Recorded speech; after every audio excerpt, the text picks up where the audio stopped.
Until now, they were out of reach, the hidden victims of Boko Haram. But every day, more families emerge from the bush, fleeing the Islamist militants.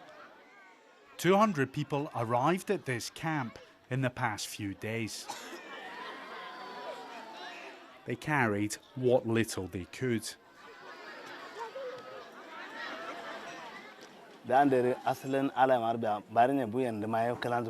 Boko Haram whipped us like prisoners.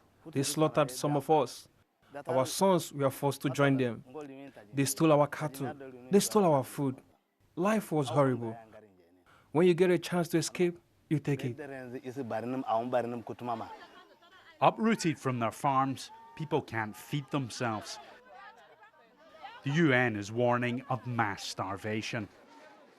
Aid relief is now getting through to some of the worst affected areas, but the challenge is that as the army pushes into Boko Haram controlled territory, it frees more people. And what that means is the already enormous humanitarian needs keep on growing. Halima's 2-year-old son, Usman, is suffering from severe malnutrition. It was better in the village, she says.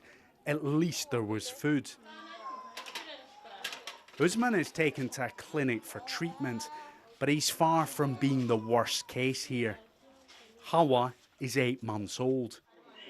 Her tiny body weighs just a third of what it should at this age.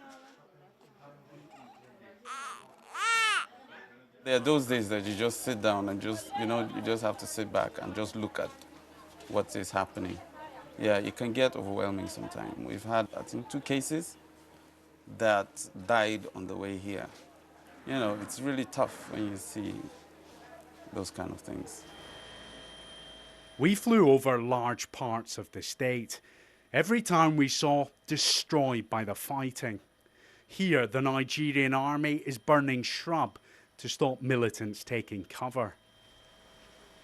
Until people can return home, they'll need to rely on aid.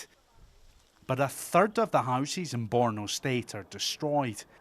And without more assistance, the governor has this warning for the West. If Nigeria is to implode, it's going to be a very frightening prospect.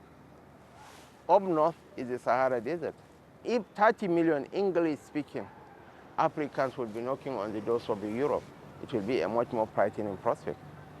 Even the 2-3 million Syrians have unsettled Europe. Something as simple as collecting water here can mean risking your life, even in government-controlled areas. Years of fighting have shattered this society, and the war against Boko Haram is still not won. Martin Patience, BBC News, northeastern Nigeria.